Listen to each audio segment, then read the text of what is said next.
how to adjust color contrast in camera filters on Samsung Galaxy S26, S26 Plus or Ultra.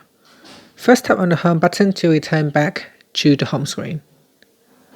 Then on the home screen, open up the camera app. From here, tap on the control button. Then tap on filters. From the filters selection, swipe across and select a filter. Then tap on the filter icon. Over here, tap on contrast.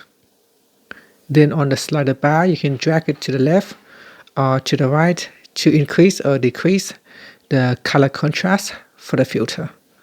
And that's it. After that, you can go back and take a picture. And that's it. Thank you for watching this video. If you find it helpful, please like and subscribe to my channel for more videos.